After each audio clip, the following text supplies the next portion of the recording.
Welcome to the ACC Purpose and Belonging Speaker Series. During our fall semester, we've had the opportunity to host nationally recognized champions of change with a focus on the role purpose and belonging play in our student success efforts. We've been engaging departments across the college and aligning with this movement, and our speaker series has provided new perspectives for all of us. Our work initiated by Tim Klein with an introduction to purposeful belonging. We hosted Charles Hunt at General Assembly speaking on building unbreakable spirits through resilience. Last month, we hosted Dr. Nicole Prescott to share her story and present on honoring Indigenous peoples. And today we're honored and humbled to have racial healing and racial equity consultant Moua as our guest speaker. He represents many facets of our work related to more equitable student outcomes, from her work in politics, community building, activism as an immigrant, and as an educator. Today, she will share her story and help us frame the conversation on purpose and belonging. Thank you so much, Mi, for being with us today. There we go. Thank you, Dr. Thomason. And hello, ACC family.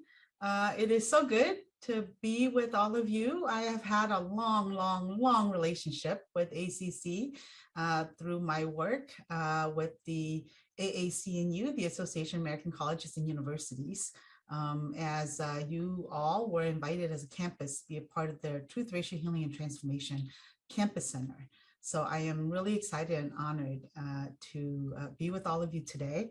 I want to especially appreciate Dr. Thompson for inviting me to be a part of this amazing conversation and for inviting me to be a part of the ACC journey into purpose and belonging. I just feel like there's something synchronous and really special about the fact that the title of this journey that you're all engaging upon is so core to my life's work in this moment, and I just feel like it's universe has designed for our paths to converge in this moment. So thank you so much. I also want to acknowledge and thank my dear sister, Terry Barksdale, who has been with me on this Truth, Racial Healing, and Transformation journey from the very beginning. So amazing to have her at ACC as an inside partner to do this work. And want to give a special thanks to Ethan and I think Dan for your amazing tech support today. I am not lucky enough. Most times I have to be both speaker, facilitator, and the tech person. And I'm feeling really loved today because I have technical support. And then, of course, I want to say thank you to each of you for making the time to be here today. Happy Friday in the first week of December. I know that you all have lots and lots of demand on your time, and yet you took the time to be with us this morning. My hope is that I don't have the answers, but I hope that as we journey together in the next hour or so, that I will have been able to share with you some of my lived experiences, and that in a way it's sort of like a little packet of lunch for you to take with you and to think about until perhaps we have a chance to meet one another again. So I said to Dr. Thompson that she didn't have to spend a lot of time introducing me, because what I like to do is to model what I'm going to be asking you to practice later. I'd like to spend a moment to introduce myself to you, and then to move into some of the reflections that I've had the privilege and the opportunity to think about as it relates to how purpose and belonging come together or converge together in all of our lives. So Ethan, if you'd be willing to kick us off, I have a couple of PowerPoint slides that I'd like to share. And I thought, instead of just telling you who I am, I thought I would show you, right? I would show you. So we're going to scroll through a couple of photographs as my way of introducing myself to you. First of all, I'm Hmong American, and I want to say to you that in my culture, when we meet somebody, we don't say, "What is your name?" In fact, we say "Ko yaling tu" or "Ko yaling tu tu," right? Meaning, who are you, or whose are you, or to whom do you belong, right? And the way that we introduce ourselves is we don't say, my name is. We actually start outside in, right? So we would say, I am the daughter of so-and-so. I am from the village. I'm from the country of, right? And my family call me by this name, right? Because I didn't name myself. My family named me. So by way of my introduction is that I'm an American of Asian descent. I am of Hmong ethnicity. My dialect is Hmong Ling, which is one of two dialects. In my culture, your dialect in part tells people sort of your cultural background, your cultural context. And then, at the heart, right, of who I am a partner, I'm a child to both of my side of the families. I'm a daughter to my in-laws. I'm a daughter to my parents. I'm a sibling. I'm a parent and a loving partner and a friend. That's who I am. I don't belong to me, right? I belong to all the people around me and my community. So let me share with you pictorially to whom I belong. Ethan, can you go to the next one? So these are my mom and dad. My dad is in the white coat. That's my mom, my baby sister, Valet. The label is just right over, her legs. That's me, and that's my brother, Mike.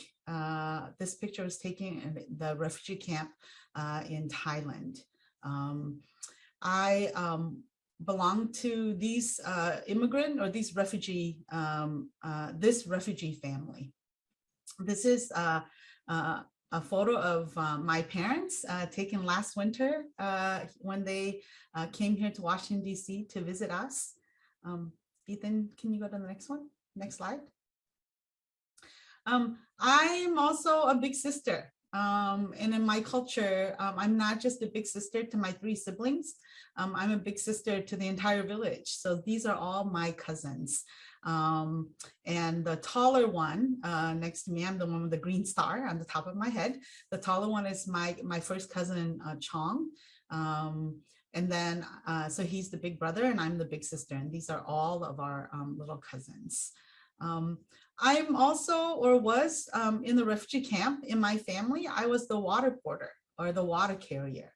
The UNHCR would come in with a big giant water truck that would fill up giant water containers. And then all the kids in the refugee camp, it was our job to go and carry the water from the giant water container back into our living quarters to be used by our families. And so I remember that I don't remember very much about life in the refugee camp, but I do remember that I was a water carrier for my family. And then once we came to the United States, I often say to people that, I am a recovering lawyer, a recovering politician. I was a lawyer in private practice in Minnesota. Then I got myself elected to the Minnesota State Senate because I thought I wouldn't win. But then I got elected and I served for 3 terms. And then I came out here to Washington, D.C. I self-retired and moved out here to the D.C., Virginia, Maryland area to be a professional Asian. I am Asian American. I worked for a national Asian American civil rights organization representing issues and concerns and policies that impacted the lives of Asian Americans. And I'm also a recovering nonprofit executive director, right? After you've lived through these experiences, you can't unlive them. And so really proud to have had the opportunity to be in public service, to have worked at the national level in public policy.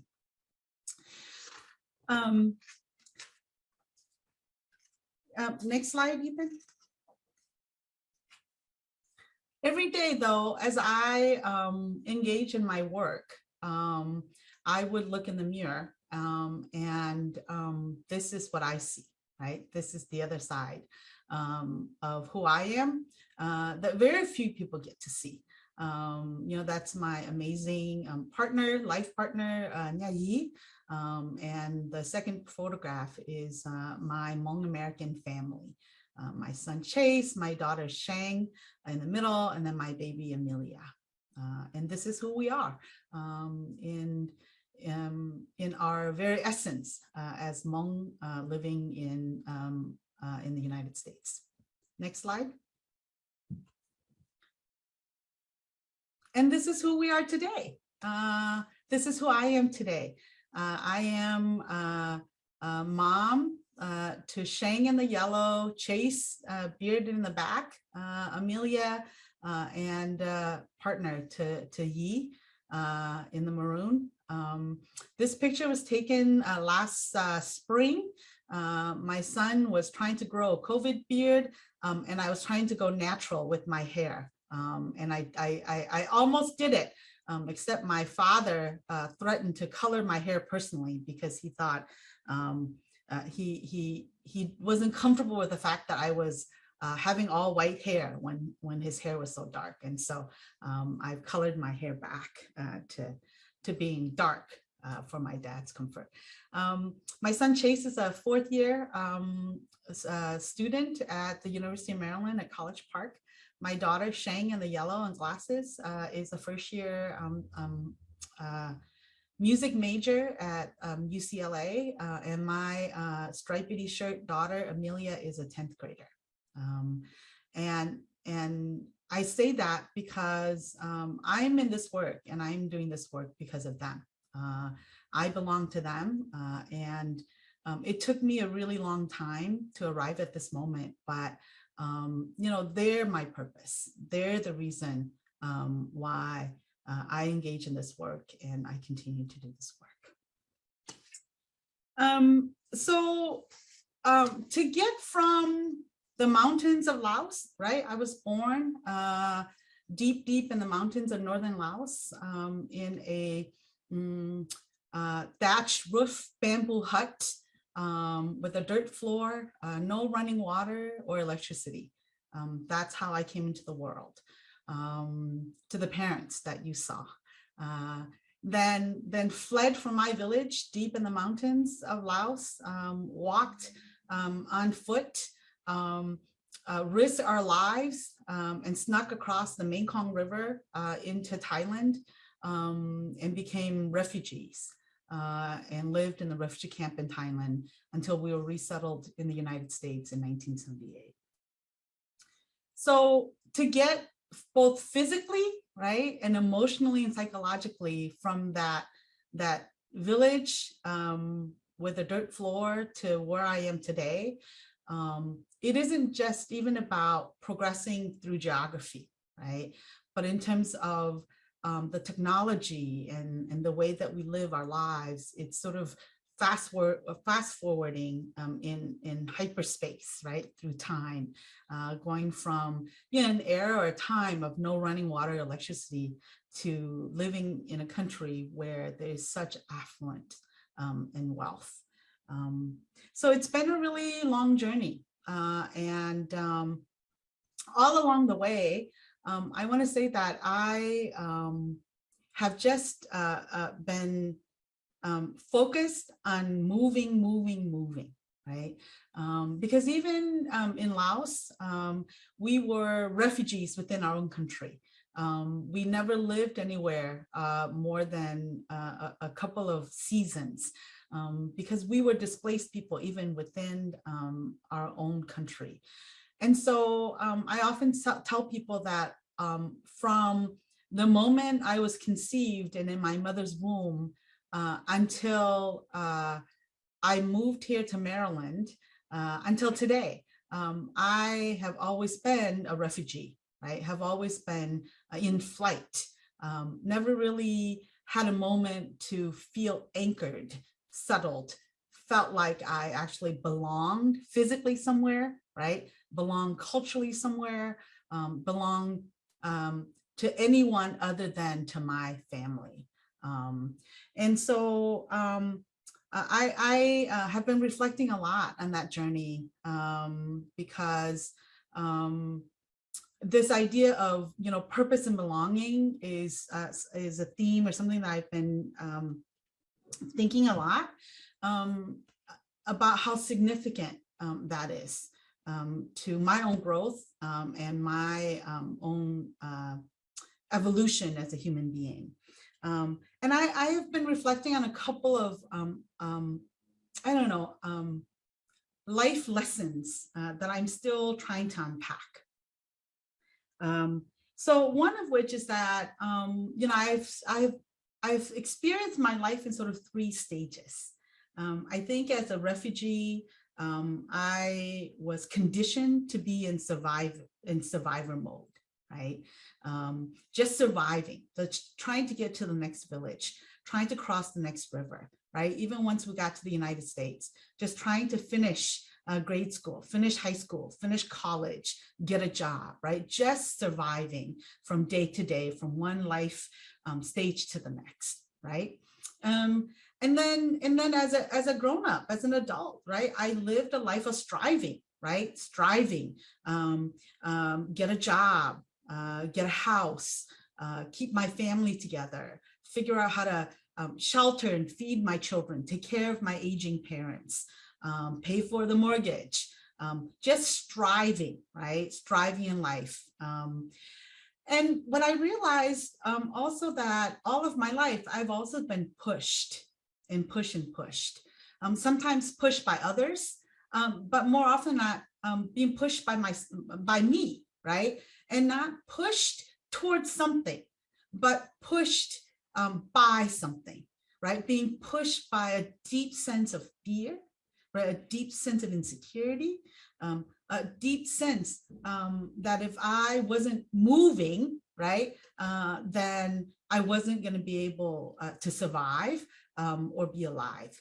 And I think some of this, you know, came very early on when I was young, when we were taught as children that when you're a refugee, or when you're fleeing from village to village, when you're fleeing for your life, if you aren't moving, right, if you're standing still, you could literally be captured or get killed, right? And so the idea that I have to always be moving and moving fast because I can't afford to stand still, right? Or else I may be risking my life and my survival.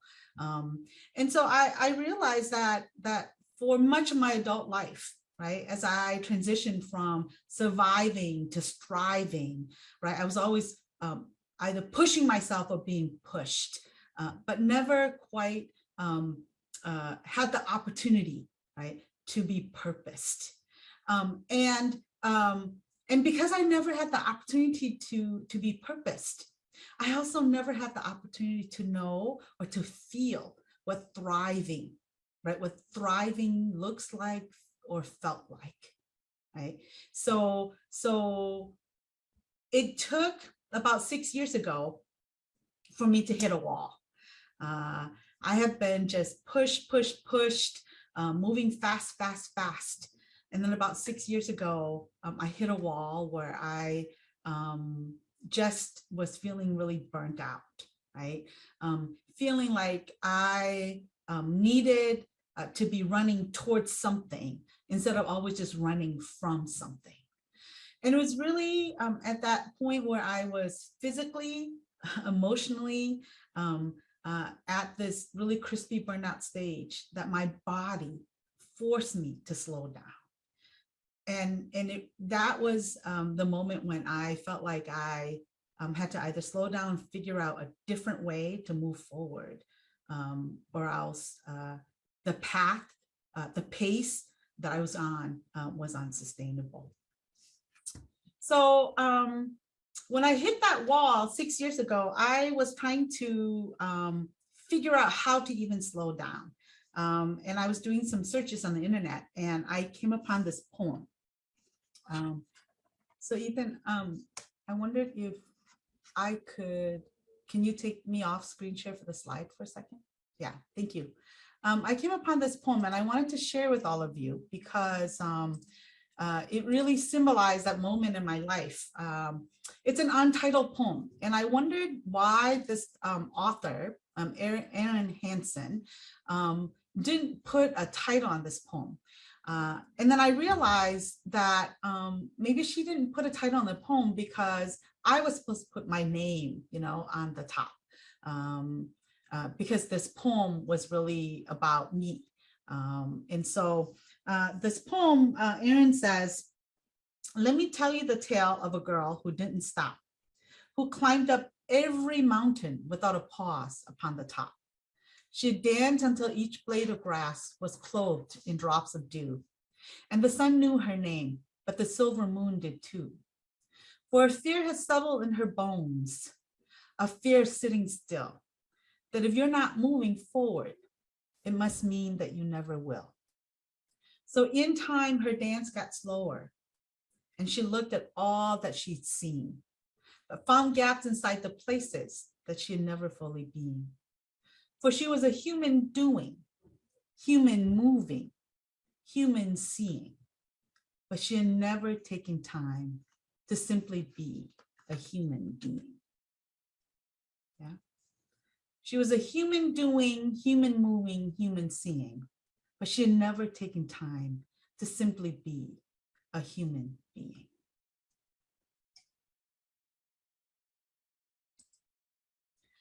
And it was encountering this poem that really put me on a path to the work that I've been working on, that has led me to this moment to be with all of you.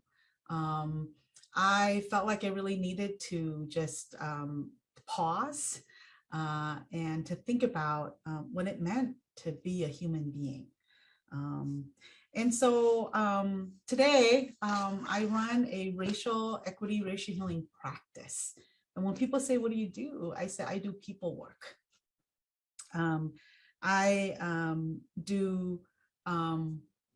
used to do policy and systems work, but today I do people work, right? Ethan, can you bring back the slide? Yeah. I do people work because people work is purpose work, right? We need both.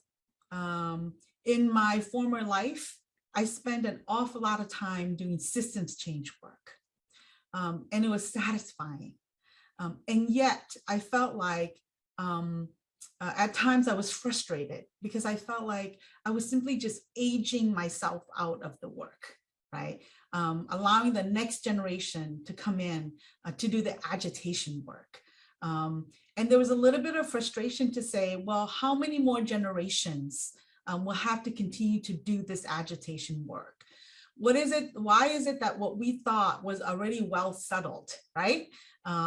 By public policy or by law or by the courts, why is it being relitigated? Why is it being modified, right? Why is it being changed as soon as each new generation comes in? So I was frustrated as a public policy maker and policy agitator that I was simply just aging myself out of the work. So how do we permanently make the transformations that we need?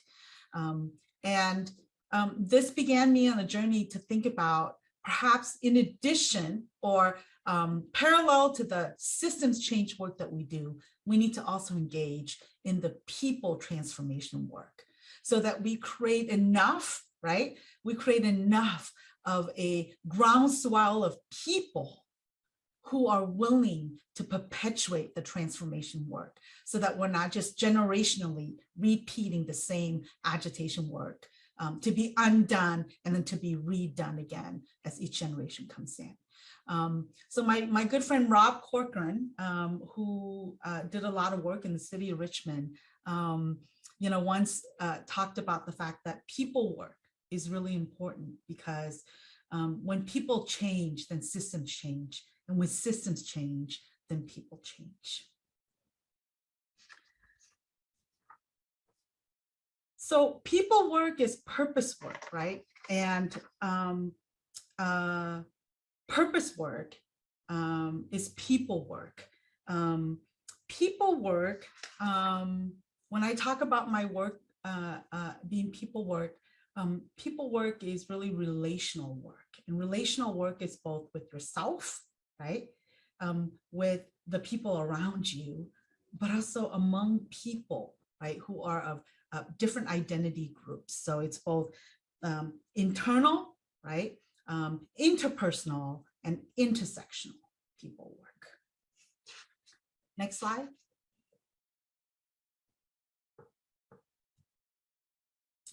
I don't know if you guys have ever seen, been on a highway or been witness to those monumental endeavors where people try to move an entire house. Yeah. I often think about, when I think about people work, I think about in some ways that people work is kind of like trying to move a house, right? That people work requires us to very carefully, right, deconstruct the house from the foundation, right? Very carefully to deconstruct, to pull apart the structure from the foundation, right? To make sure that when we're ready and we have it moved, that we're very carefully able to reconstruct a different foundation, equally as strong, equally as stable, upon which to place the house. And to do both of that, to deconstruct, to move it, and then to reconstruct a brand new foundation without destroying the structure itself, right? So people work is really the heart of what we do. But how we do the people work is equally as important as what we do, right? It isn't just about picking up the house and moving it. It is about how you put in the scaffolding. It's about how you carefully, right, disengage.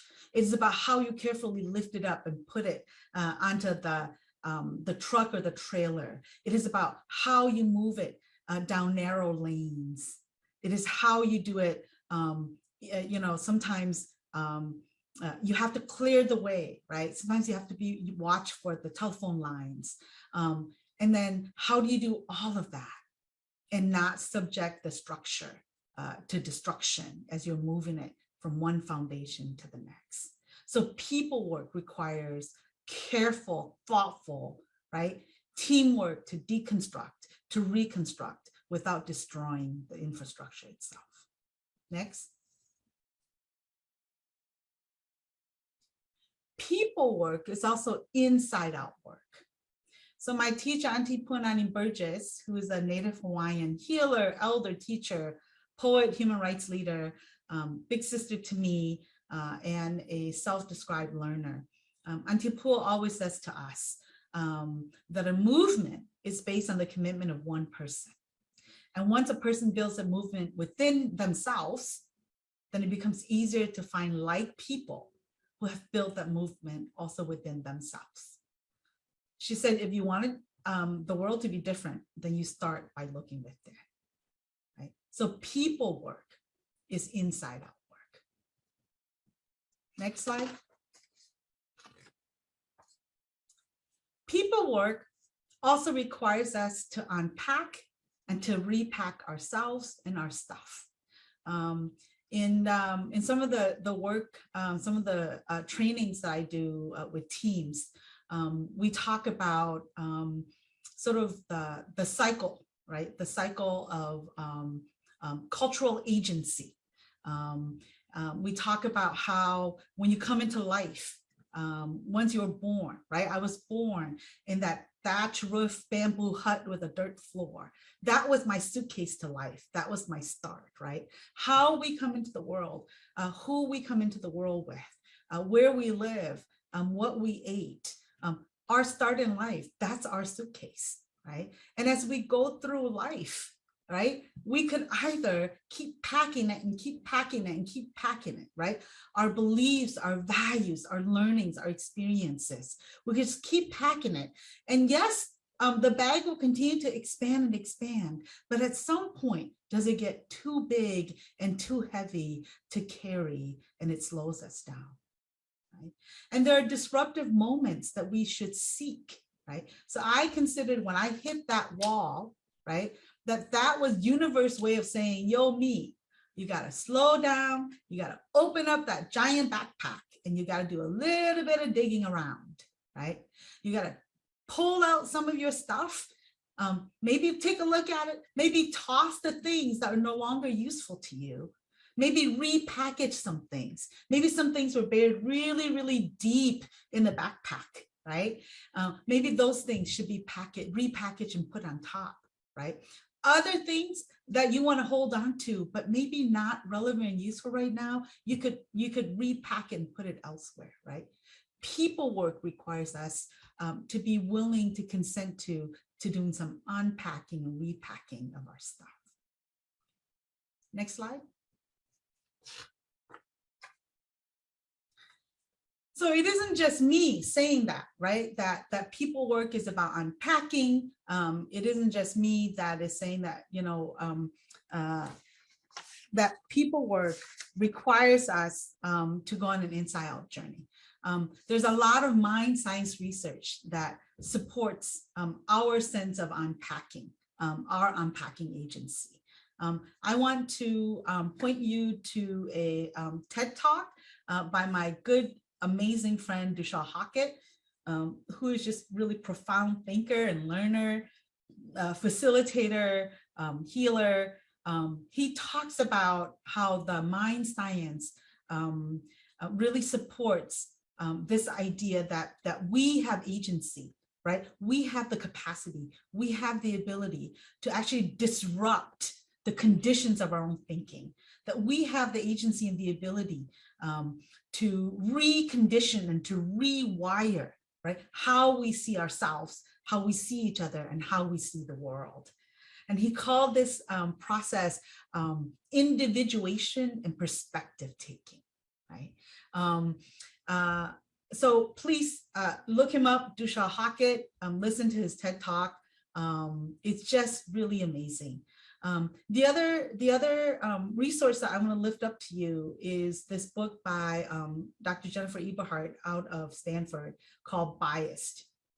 And in the book, she talks about the fact that physiologically, right, our brain was created and designed to take shortcuts, right? And so and she supports some of the best recommendations for implicit bias elimination, where she says that because the brain is wired to take shortcuts to save ourselves, like in survival mode, right? And so we can't process the millions and millions of pieces of information, right? It's just physically not possible. So we create these broad categories so that we can take shortcuts and we can get cues. That's just the way we're physically wired, right? But when it comes to things like, bias or implicit bias, sometimes those mental shortcuts puts us as a disadvantage because it puts us in reactionary mode instead of responsive mode. And the example that she uses is the fact that that if you look at cab drivers, right? If you look at cab drivers, that many of them, when you think about introducing them to the streets of New York City and the streets of London, that many of them, start out not knowing the map or the one-ways or, the layout of the city. And yet you give them time and experience and exposure, repeated exposure, that they've done the research where you can see the transformation and the brain, their brain synapses being able to reconnect into new patterns, right? And she offers that is the scientific proof, right? The scientific research that says that if, right, we can relearn new skills, we can relearn new roadmaps, then we certainly can retrain ourselves. We can certainly disrupt the patterns and the conditions, right, that we have been put under as human beings. And so, the best practices, recommendations for implicit bias elimination says that repeated exposure and connection to positive alternatives will help us to mitigate against the implicit negative implicit biases that we carry about one another, right? So want to share, lift up these two resource for you to say that we have the ability to exercise agency and how we unpack, repack, and disrupt, right, these conditions and patterns that we have learned through life. Next slide. One of the habits or practices that if we're seeking to unpack, right, and to repack and to relearn,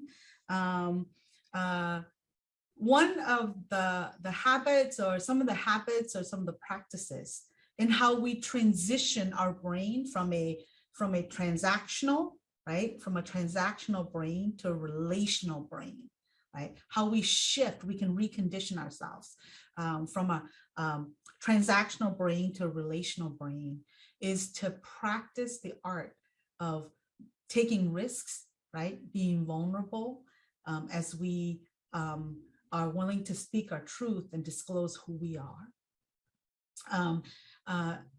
Having the generosity of heart, right? To be focused and to be intentional about how we listen deeply to each other. And that when we're willing to do both of those things, we're willing to be brave, be vulnerable, and be willing to share of ourselves, when we're willing to suspend the loudness of our own judgments and our own thoughts, and be willing to listen deeply with focus and intentionality to another human being, then what that will lead us is allow us to see, to hear, and to feel. The ability to see, to hear, and to feel the invisible and the unspoken in one another. Right? And when we're able to do that, that's when we're able to achieve deeper and meaningful relationships with each other. Okay. So Dan, I know, Ethan, I think if you can press a couple more buttons. I animated the slide, so. Thank you. And this takes us to our last slide, right? So when you are asked, who are you or whose are you? In some ways, this is to activate the start, right, of your own sense of purpose. Because you don't exist alone or on your own, right? I've learned that I don't exist alone on my own. The way that I determine who I am or my purpose isn't just in isolation, but it's connected, right, to my family and my community, my people, my world, my earth, right, my relationship with the earth and the environment. So in determining my purpose or who I am is relational, right? And in fact, it isn't just about understanding or knowing and desiring relationships, but it's also about being in alignment in those relationships. So being in right relationship, right? Being in right relationship. And when we have right relationship, when we are in purpose alignment with each other. So when I'm in alignment with my sense of the purpose of my family, the purpose of my community, the purpose of my people, the purpose of my world, when I'm in alignment, when I'm in right relationship, when I'm in purpose alignment, that's when I will feel like I have a deep sense of belonging. That's when I will feel like I have a deep sense of belonging.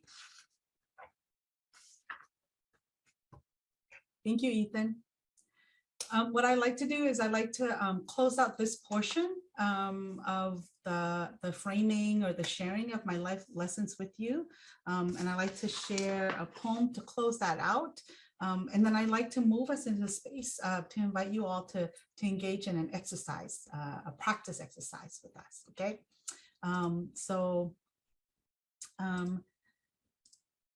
In this poem, Judy Brown talks about how in order to be in this sort of inside out moment, right? In order to engage in this journey, we need breathing spaces. We need to slow down, right? We need to be able to take a moment and to reflect.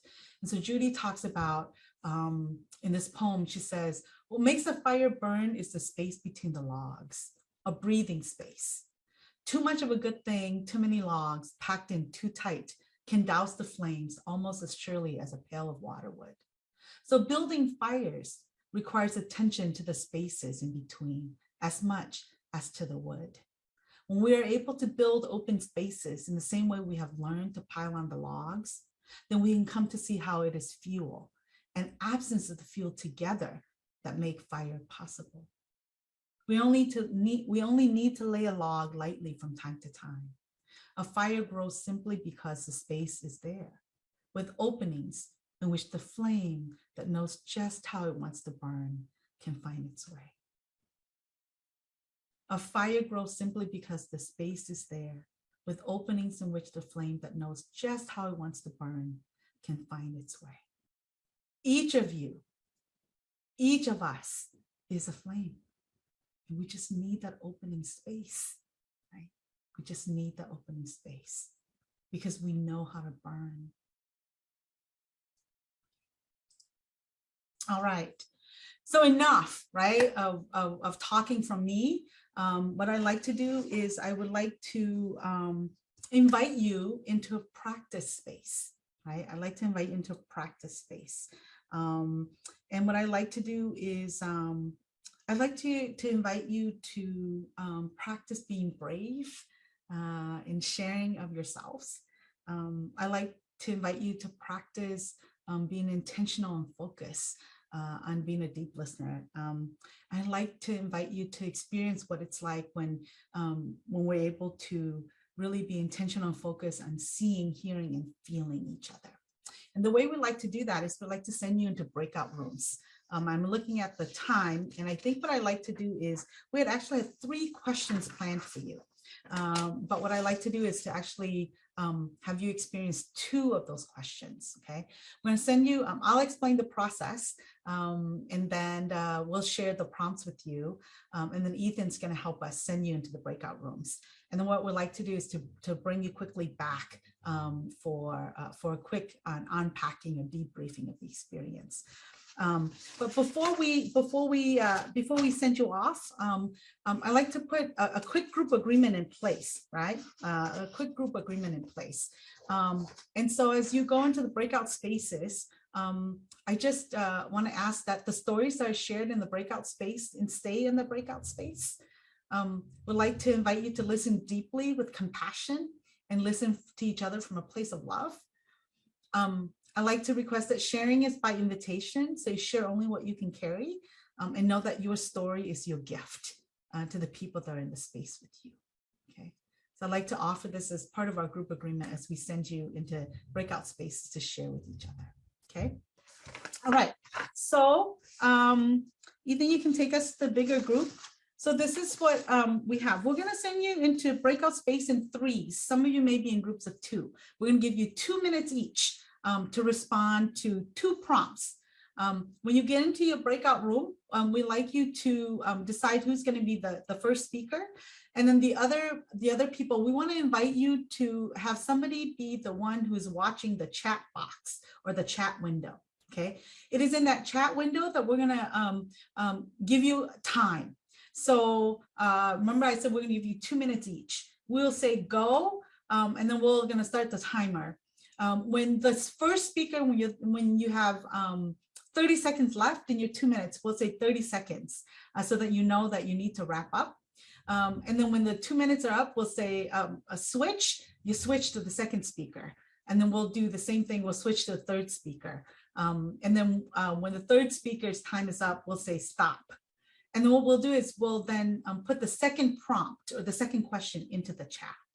And in that second question, we'll give you the same, it's the same process. So 2 minutes each, at 30 seconds left, we'll say 30 seconds, we'll say switch, and we'll do that until your third person is done. If you don't have a third person, and when we get to that sort of that third speaker, you can use that time to chit chat with each other. But what we really like to do is that when the person is speaking, that we would like it if the speaker would just be the only speaker. And those of you who are the listener, we like you to just listen deeply. So don't ask questions and don't make comments, okay? Just really listen deeply to the individual, okay? All right, any questions? I'm not seeing any faces, so, okay. Ethan, you can go off the, take us off screen share the slide if you can. All right, so this is the first prompt that we would like you to respond to. Share the story of your name and reflect on how your name is representative of who you are today. Okay, share the story of your name and talk about how your name is representative of who you are today. Okay, we'll put this, once we send you the breakout room, we'll put you this in the chat. Remember, you get 2 minutes each, okay? Yay, welcome back. Welcome back. So waiting to see, is that everybody back? Is that Ethan, is that everybody? All of the rooms should be closed now. Okay, beautiful. So that was a practice run. And I'm sorry that it was, you know, but we have to, that's why we build in a couple of questions, right? So we're gonna do this, we're gonna try to see if we can do this one more time, okay? We're gonna try to see if we can do this one more time. You may or may not be with the same people that you were with earlier. We're gonna try to send you back to the same people, but if not, just be patient with us. Again, Ethan will be sending you 30-second warnings in the chat box, right? And I want to know, I want to make sure, can you raise your hand if you're, if we, because I know somebody here needs us to send our ASL interpreter into the room. Can you raise your hand if we need to make sure that we send our ASL interpreter or our captioner with you? Okay, I don't see Becca or Susan H. I don't see anybody raising their hand on the screen. Right. Okay. All right. All right. So here, this is the second breakout question. The second breakout question. Talk about a book you read or one that was read to you as a child or that you read as a young person that has had a lasting impression on you, and describe describe that specific impression, discover a lesson that is still with you today. Okay. Talk about a book you read or one that was read to you as a child or as a young person, right? That has made a lifelong impression on you. Describe that impression or lesson or discovery that you made as a child. Okay, got it? All right, I'm gonna do it again, okay? 2 minutes each. We'll give you the warning, so. Beautiful, welcome back. I see lots of smiling faces. Lots of smiling faces. Beautiful. I had a third question, but I ran a little bit long on my presentation. And so I'm depriving you. I have deprived you of a third opportunity to engage with each other. Susie has said that she'll invite me back. So maybe we'll get to use that third prompt the next time we're together. Okay, I'd like to maybe spend the next 10 minutes or so kind of processing the experience with you. Yeah, you know, I said we were going to send you into this breakout room. We're going to give you a couple of minutes each to respond and share your responses with each other. But I asked you to not ask questions or interrupt, right? If you're the listener. And if you're the speaker, I asked you to use the entire time or to really lean into be brave and really share your story. So what was it like to be the speaker?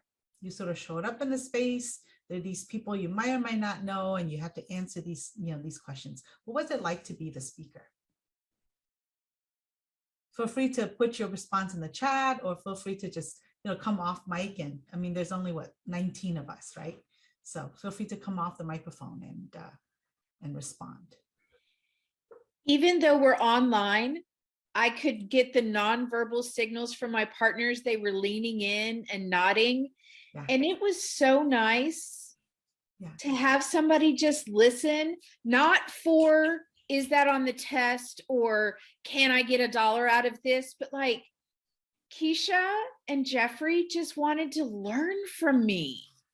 Yeah. And I'm not so much with that with my students right now. They're like, what's on the test? But in that part of the semester, but they were just like, share your moments with me. And I was like, I want to share.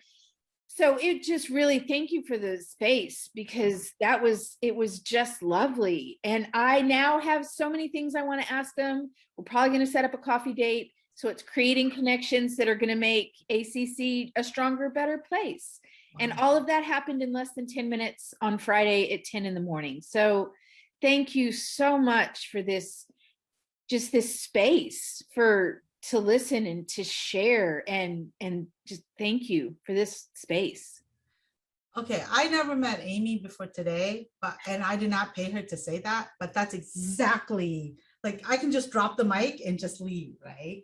That was beautiful, beautiful. Others did this resonate with you? Yeah, how did it feel to be the speaker? I saw some comments about, that it was intimidating to begin with, right? There's some beautiful comments in the chat, while someone else is mustering up their courage, if I may read them. Yeah. Anelia said, it was initially a bit intimidating to share your story with people you are not familiar with. Yeah. Jeff said, it was fun. I get energy from communicating in such a pure, unadulterated way. And Tammy said the topics were non-threatening and learned so much. That's right. Beautiful, beautiful. Anyone else want to add anything? How did it feel to be the speaker? Beautiful. Yeah, all of the above, right? All of the above. When it doesn't, these questions were perceived to be light touches, right? And yet it was intimidating because you didn't know who your audience was going to be, right? I often talk about that we are really good. We've been conditioned to self-filter, right? And what we choose to disclose, the information, the kind of stories we choose to tell, the kind of details that we choose to give, all depends on who we perceived our audience to be, right? Amy said it was so liberating to know that these people are just going to sit and listen to me, right?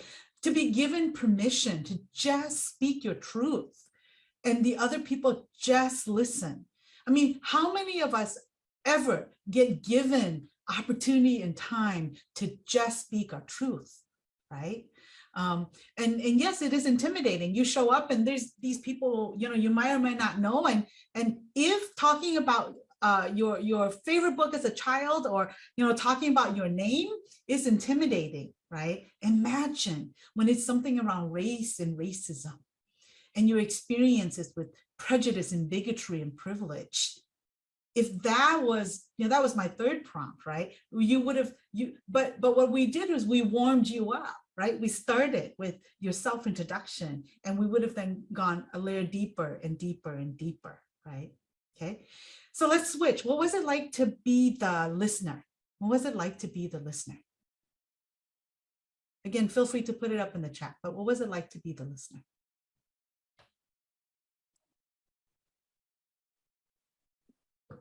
Hi, in my group, I found it to be very comforting. I had a person that I'd known and worked with a little bit. And then I had a person, Mr. Larry Davis, that I'd never personally talked with him. But the humanness that came out of our group, we talked about our origin. And there were many, many commonalities. We haven't known each other very long, and it was very easy to open up. I love the respect and courtesy and warmth that was demonstrated. It wasn't based on what you do, what's your title, where do you work, how much money do you make. You know what I'm saying? It was on us as people. Yes. And there was so much gained. We've decided to follow up with something, to do something just in those minutes of our being together. It was probably less than 10 minutes to do something. And I was surprised, Naomi Garza, I've known her and seen her work and stuff for years. We too have a lot of commonality in coming up in poor families and all of us striving to be better and to take care of other people and bring them along. So I just, it was just great. Thank you. All that in like 4 minutes, right? All that's beautiful, beautiful. Others, how did it feel to be the listener? I think Tammy had something she was going to share. Tammy? I was just going to say it was so wonderful to learn about people just to be able to have that space to find out what someone's name meant, and the little stories that get interwoven in that you find you have a connection with, that it's like, oh, that happened to me too. Just, you know, even though our names aren't similar at all, or our backgrounds aren't similar. Yeah, beautiful, beautiful. Terry, you want to read some of the stuff that's in the chat? Yes, thank you for the opening.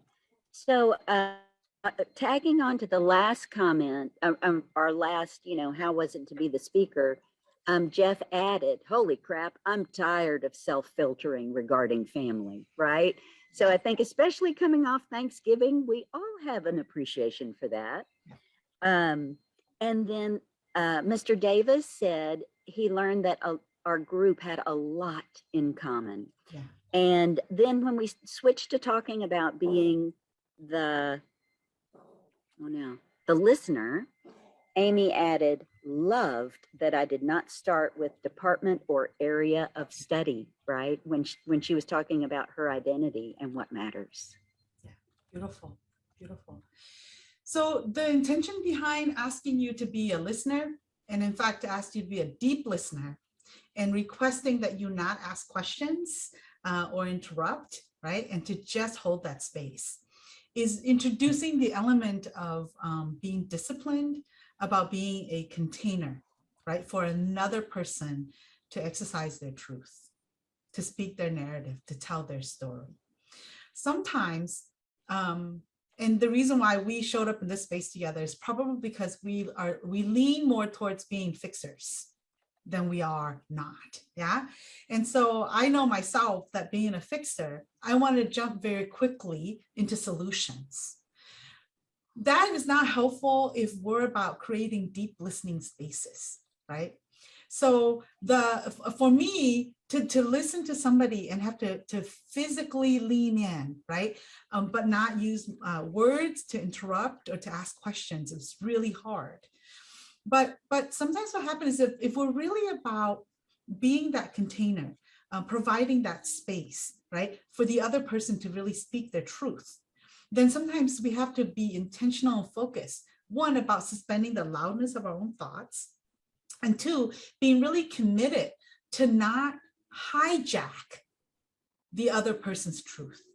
When we ask a question, when we interject, sometimes what we do is we actually inadvertently redirect the other person's truth to go in a direction that we prefer to move into, not to be the container for them to move in whichever direction they prefer to move in, even if that direction is to sit in silence, right? Even if that direction is to sit in silence. Silence is still a truth, right? And when we invite people to share and to disclose, if they choose to sit in silence, that is still a truth. That is still their truth, yeah? Okay. The other thing about being a deep listener is that deep listening is very different. I think Amy talked about this versus being an active listener, right? We're all trained and conditioned. We lawyers in particular, you professors in particular, we're all trained, you know, in the condition of active listening, meaning that we expect that as we're speaking or as people are speaking to us, we're supposed to take it again, synthesizing it, you know, making sense of it. As soon as they stop, we're gonna spill out, right, a perfectly formed thought and sentence. In deep and meaningful relationships, if we're really about seeing and hearing and feeling, not understanding, but feeling people, then we have to be willing, right, to engage in deep listening, which means that we suspend all other thoughts and we just hold the space for that individual. Okay. So what you've just experienced is a little bit of what Terry and I often do in a racial healing circle setting, which is the tool that we use to disrupt, right? Take a moment in time to disrupt the usual patterns, to disrupt the conditions that we all operate under, to bring in new ways for us to retrain our transactional brain into a relational brain, right? You didn't know it, but as you were sitting, sharing stories about your name, your brains were literally rewiring itself. Your synaptic nodes were throwing these electrical, connections, right? Like Spider-Man, you were throwing your web. You're like, I'm connecting with Larry on this, and I'm connecting with Jeffrey on that. And oh my God, Naomi, like your brain was creating all of these connections, right? And not only from what you hear, but because you weren't speaking, you were also using your eyes to see, and you were really using your hearts to feel, because you were connecting their experiences to the empathy well within yourself. And when you are able to connect your own emotional experiences and project that onto other people's experiences, it is in those moments that we expand our capacity for compassion. And when we expand our capacity for compassion, that's when we're able to operate deep, deep from the heart and with love, instead of from the head, right, in a transactional way. When we're able to create those kind of spaces, that's when the receiver, when the people within our sphere, right, feel that sense of deep connection. When they feel that deep sense of connection, they feel like they belong. They don't belong to the space. No, they feel like they belong to us. Because belonging is not about a space. Belonging is about people. And if you want to get to belonging, then you have to be willing to do the people work, to make the people connection. And the way you get to the people work and the people connection is you have to be willing to nurture in others, as well as nurture in yourself, the exploration and the curiosity about what your sense of purpose is and what it is in relationship to.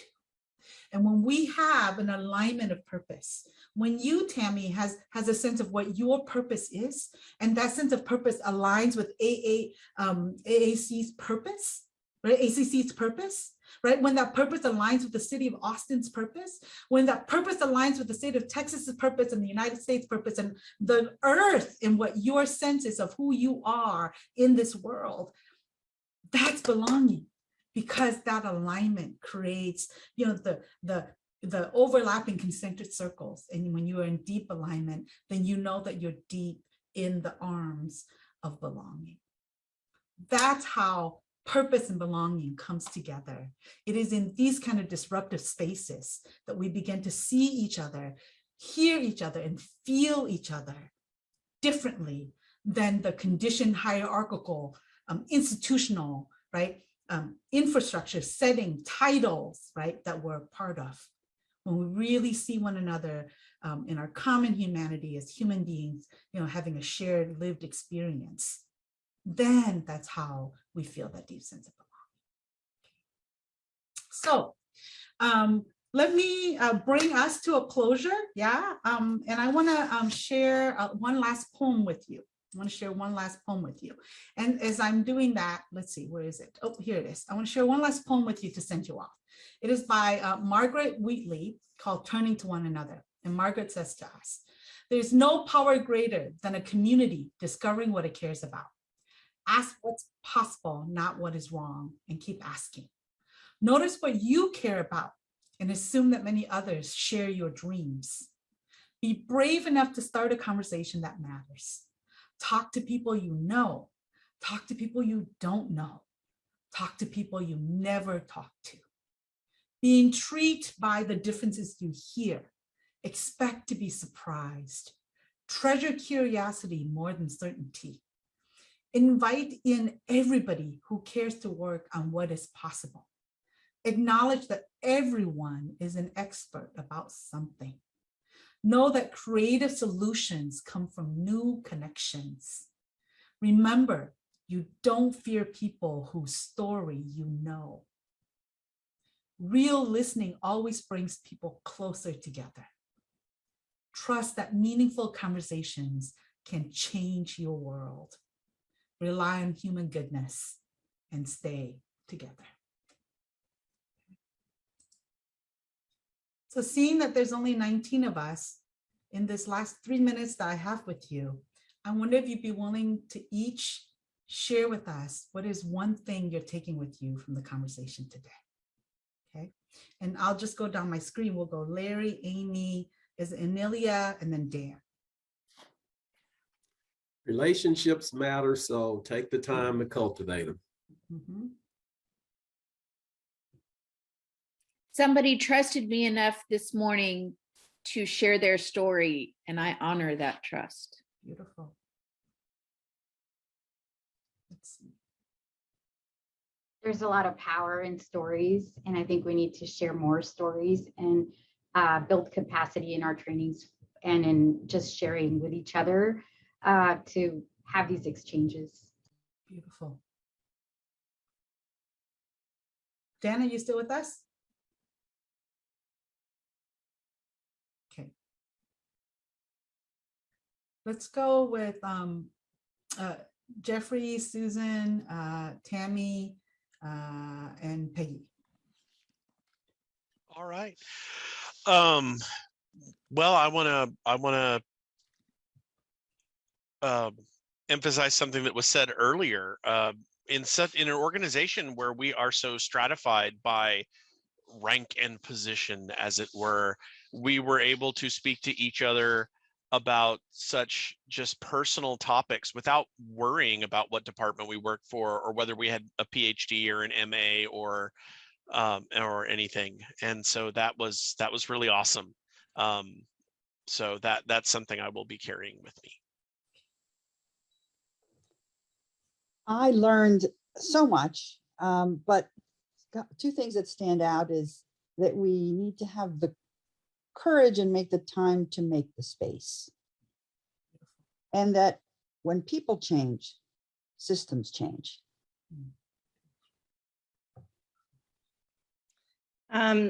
I think my biggest takeaway, because of a personal thing that I'm going through right now with a broken relationship, is that humility can open the spaces for stories to be heard that need to be shared right now.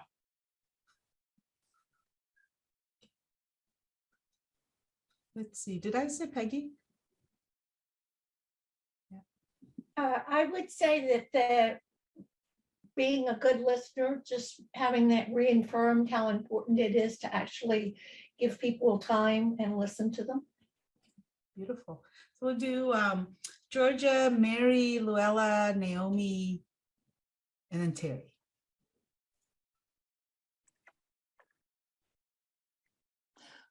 It's similar to what everyone has already said about the listening and being intentional in the listening and then waiting your turn to speak.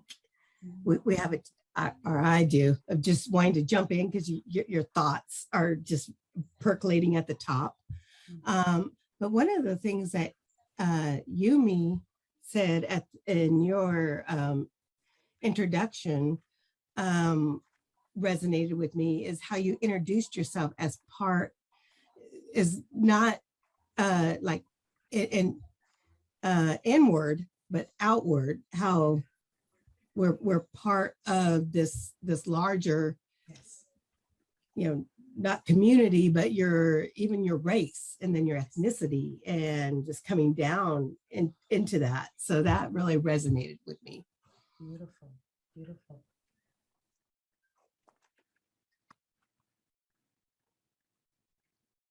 Hi, this is Luella. I just wanted to say, when I put in the chat, I love it that I took the time. I was drawn to this topic, but there was a part of me that said, wait a minute, girl, you need to focus on technology, all these other stuff that's going on, all these changes that we're undergoing, and all of that.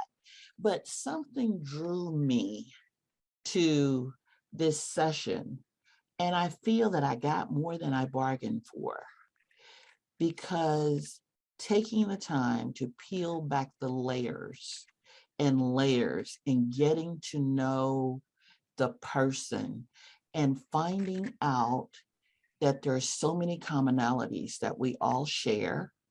We might have individual differences or things, but we've got stereotypes about them. We've got learned experience about who we are and all of that.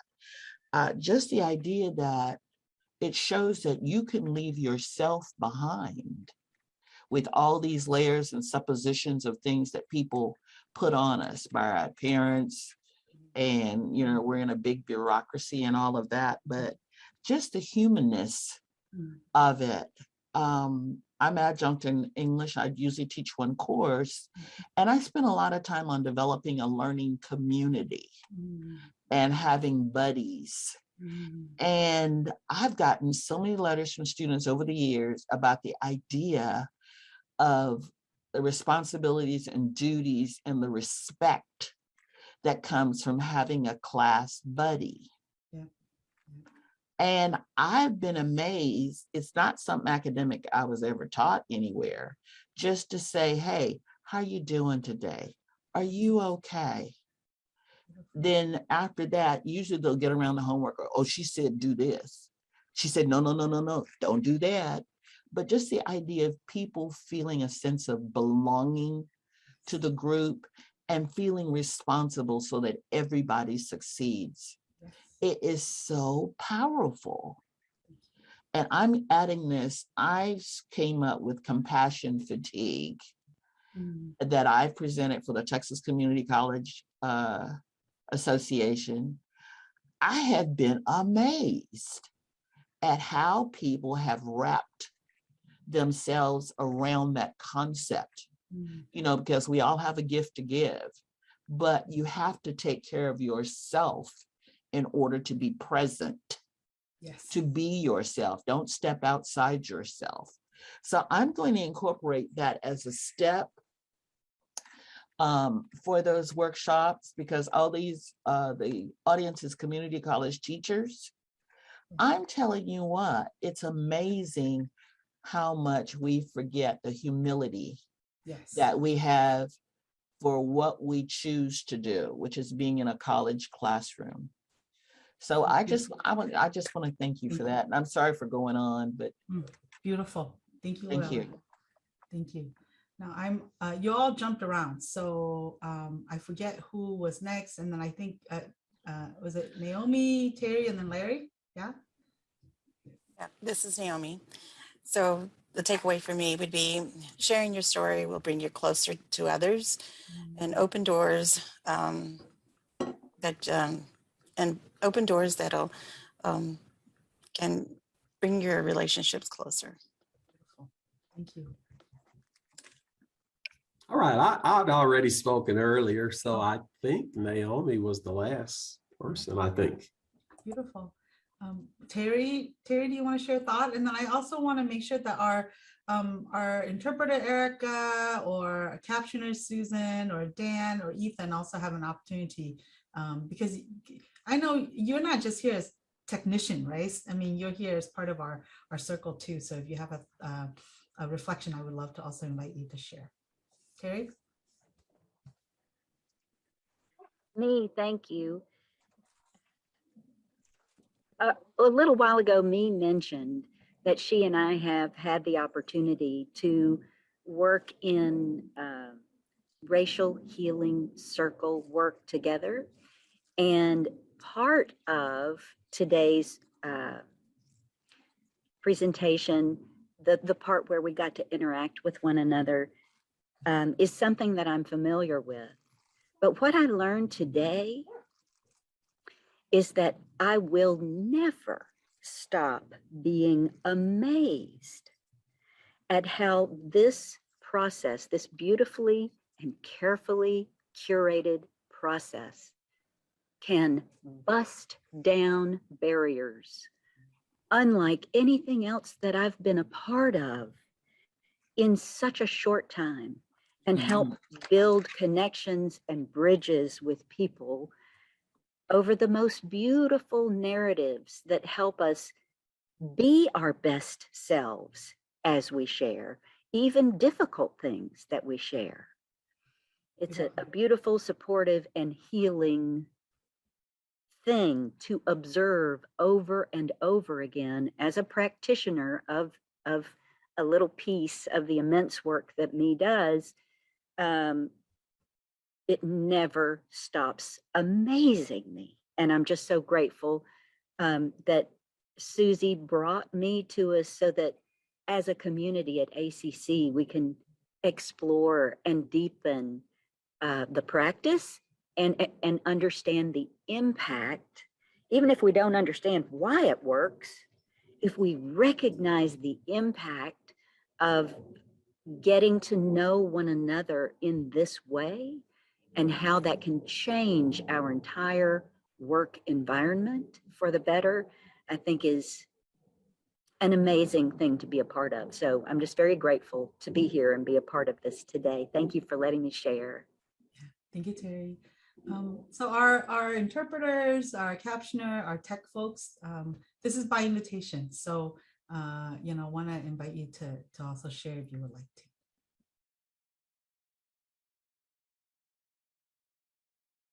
Okay. Beautiful. Thank you. Thank you to our interpreters and our tech support. Dr. Thomason, I'm handing your platform back to you. Thank you. Well, I'm still sort of taking it all in. This has been beyond, as Luella said, I had expectations, and this has been far beyond what I thought could happen. And absolutely, we will continue our being family in this work. So I'm grateful. Terry actually made the introduction for us pre-corona a while back. And we had talked about when is the opportunity. What I think has been so amazing is that the seed of the constructs of purpose and belonging, as we've been bringing these conversations to speakers like you and other nationally known experts in their own fields, and we present this, Terry's been in several of the meetings, they connect to it immediately, and so it's been, we say it's not even an initiative, it's a movement that we think will have and can have significant impact for our students, but in particular for those students that are often marginalized in the spaces and in the systems that we've created. So I thank you. We did have several who had to leave to go to some other meetings, but many of them emailed me. I was looking at some emails and they said, please tell me when the recording is available. Please tell me what else you're going to do with me.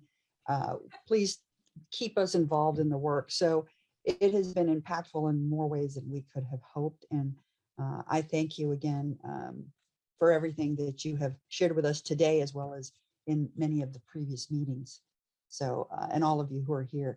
We do have a few more minutes. If anybody has additional questions or comments or things they want to share, we do have some, we will be sharing more information, not only about the recordings of all the sessions, but the speakers we have planned for the spring semester, as well as if you've been keeping up with the various blogs that we've been sharing, those link the research on purpose and belonging to all of these topics that we've discussed, to sustainability, to spirituality, to Latinx students, to Native American, that's the blog that's going out, I believe later today, to service, to technology.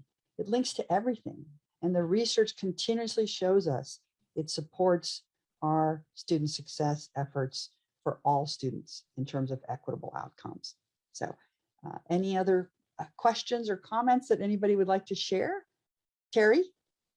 Thank you, Susie. I just want to mention, since there's been such enthusiasm about what we've heard today, this is short notice, but I understand from Dr. Kyrie Williams that there are still a few training slots available for when Moua comes back to ACC next week.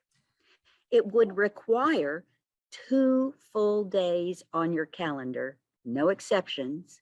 But if you could clear 2 full days on your calendar next week, please, please reach out to Dr. Williams. They are looking to fill those last few slots, and I know he's been working furiously, so they may already be filled. I don't know for sure. I just talked to him yesterday when there were still slots available. So please consider that. And am I correct that it's next Tuesday, Wednesday? The 7th and 8th or the 8th and 9th? 8th and 9th. 8th and 9th. 8th and 9th. So if it is possible for any of you to clear your calendars for the 8th and 9th. Or if you are so moved that you know someone in your department that you would like to send who could clear their calendar, please, please take a look at, get in touch with Dr. Kyrie Williams, and I'm sure that they will support you any way they can to make sure that we get to take full advantage of having me with us next week to deliver RX Racial Healing Circle training so that we can have our very own cohort. Look at Amy. Yes, Amy, I'm talking to you, sister. Can you clear that calendar? Yes. So yeah, please. Yes. And Jeff, oh my goodness, Jeff, if we could get you in there, what an amazing opportunity. So please do check your calendars and see if that might be something that you could fit in.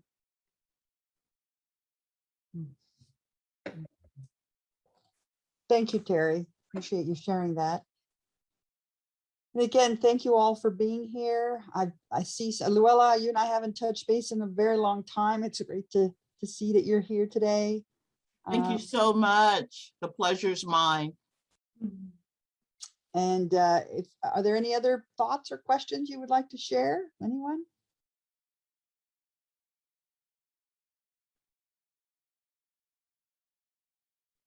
A lot of reflection.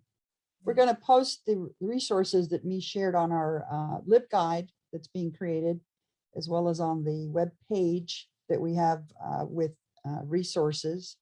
We'll also share the poems as well.